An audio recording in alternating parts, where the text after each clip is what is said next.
David Sanger is the chief Washington correspondent for the New York Times. David, good morning. Let me begin with Morning, this. Charlie. Good morning. How embarrassing is this for the president, since in the last 2 weeks he's met both with the president of China and the president of Russia?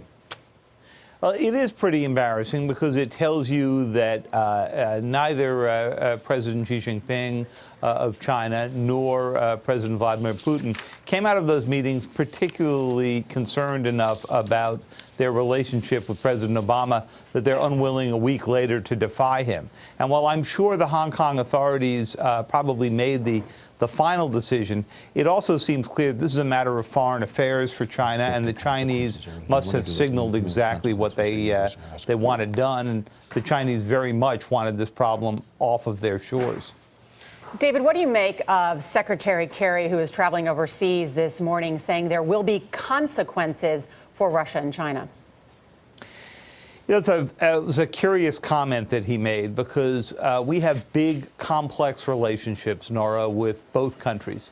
And it's hard to imagine that, angered as many at the White House are, and they are very angry right now, that they would allow the fate of a single fugitive to get in the way of that much broader economic, diplomatic, and of course, military relationship. On the other hand, it tells you that both of these leaders are perfectly willing to show that they are happy to stand up to President Obama. Not a surprise for the Russians, because Mr. Putin has done almost anything he could in recent times to get under American skin. Was a little bit of a surprise for the way the Chinese handled it. So what was the motivation, David, on the part of either China or Russia? Because if, in fact, they had turned him over, they clearly could have gotten something back.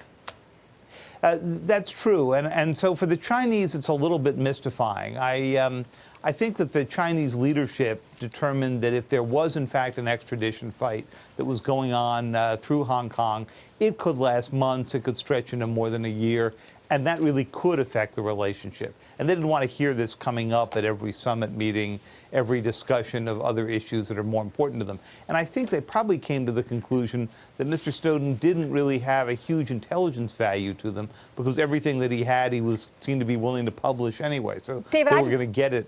I just don't want to miss the headline this morning, which is that he had a seat on a flight from Moscow to Cuba, and he's not on that plane. He is still in Russia. What do you think is going on behind the scenes right now in terms of negotiations, if any? Well, that is the headline, Nora, and I suspect that the Russians right now are probably considering that it may not be quite as easy as they initially thought just to let him transit through. And this could be an interesting struggle. It's also possible, Nora, since we don't really know what's going on, that he floated out the Cuba to Ecuador line in order to get everybody chasing in that direction. Also raises the interesting question, if his passport was pulled, why didn't they pull it 2 weeks ago? And why wait till now? And the really embarrassing question for the NSA, why was he allowed to leave Hawaii with 4 laptops full of classified data? Yeah. David Sanger, thank you very much. The other question is, who has had access to those laptops? And in the New York Times today, there are some intelligence experts that suggest that the Chinese government managed to drain the contents of those 4 laptops before he left Hong Kong.